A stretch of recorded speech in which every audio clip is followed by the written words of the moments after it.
Astro channel में आपका स्वागत करता हूं मित्रों। मैं बता रहा हूं कि शुभ कार्य करने के लिए पिछले वीडियो में मैंने बताया कि चौगड़िया और होरा का क्या महत्व है। चौगड़िया का मान निश्चित रूप से 1.5 घंटे होता है और होरा का मान निश्चित रूप से 1 घंटे का होता है। साथ के अंदर मैंने घटी लगन की चर्चा की थी। ये जो घटी लगन है ये 24 मिनट का होता है, क्योंकि घटी होती है 24 मिनट की। अगर पिछली वीडियो में स्लिप ऑफ द टंग उसे मिनट की जगह घंटा बोला गया है तो आप उसे मिनट संशोधन करें।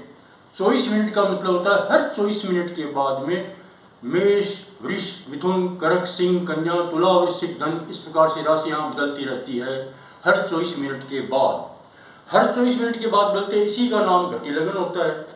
और घटी लगन जो होता है ना, इसके अंदर अगर मान लो कोई ग्रह अगर बैठा हुआ है तो ऐसा मानते हैं कि वो ज़्यादा डिफ्रेंशिएट करेगा। यानी कि अगर मान लो 2 जातक हैं जिनके लगन एक जैसे हैं, लेकिन अगर घटी लगन अलग अलग है, एक लगन निश्चित रूप से 2 घंटे का होता है और घटी लगन जो होगा वो 24 मिनट का होता है। एक घड़ी का मतलब 24 मिनट है। 24 मिनट के अंदर क्या है कि अगर जो ग्रह घटी लगन में पड़ जाता है वह ग्रह ज़्यादा पावरफुल होगा, वह ज़्यादा काम करेगा। और जो ग्रह घटी लगन से आगे वाले भाग में जाएगा वो दूसरे भाव का काम करने लग जाता है। ये घटी लगन का महत्व है। तो पराशर ने इसमें घटी लगन की चर्चा की है, लेकिन जनरली हम क्या करते हैं कि जो लगन होता है उसको महत्व देते हैं। नवांश कुंडली होती है, हर 13 मिनट के बाद, लगभग 13 मिनट के बाद में नवांश कुंडली बदल जाती है। नवांश कुंडली बदल जाती है, उसके बाद में हर 2 मिनट के बाद में सस्टेंस कुंडली बदलती है।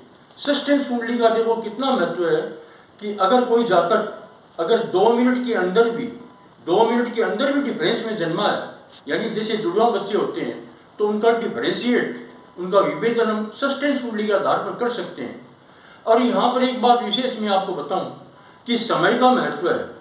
अगर सस्टेंस कुंडली के अंदर कोई भी ग्रह अपनी राशि में बैठा हुआ है, पावरफुल है या उच्च राशि में बैठा हुआ है, भले ही वह मूल कुंडली के अंदर नीच राशि में हो, लेकिन सस्टेंस कुंडली के अंदर उस ग्रह का जो पावर है, जो बल है, वह निश्चित रूप से सराहनीय हो जाता है। यानी कि सस्टेंस कुंडली को हम अगर मान लो 20 विश्वा बल होता है तो सस्टेंस कुंडली का जो बल होता है कम से कम हम 5 विश्वा 6 विश्वा बल तो सस्टेंस कुंडली का देते हैं 20 विश्वा में से।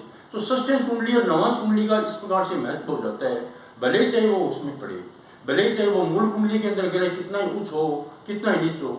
तो ये जो इनको कहते हैं, तो पराशर ने षड्वर्ग बनाए थे। षड्वर्ग पराशर ने तो जो बनाए थे, जो कल्पना की थी, और जो कल्पना नहीं की बल्कि रियलिटी के अंदर 16 वर्ग बनाए। 16 वर्ग के अंदर जो बनाए उसके अंदर होरा, द्रेसकान, और उसके बाद में होरा द्रेसकान के बाद के अंदर आता है ये अपना चतुर्थांश, फिर बाद में पंचमांश भी आता है, और फिर बाद के अंदर सप्तमांश है, अष्टमांश है, नवमांश है, दशमांश है, और दशमांश के बाद में द्वादशांश होता है। द्वादशांश के बाद के अंदर होता है षोडशांश, यानी एक लगन के 16 हिस्से करते हैं। षोडशांश के बाद में 20अंश, 20अंश के बाद में जो है 24वां होता है चतुर्विशांश, चतुर्विशांश के बाद में 27वां अंश होता है सर्वांश है।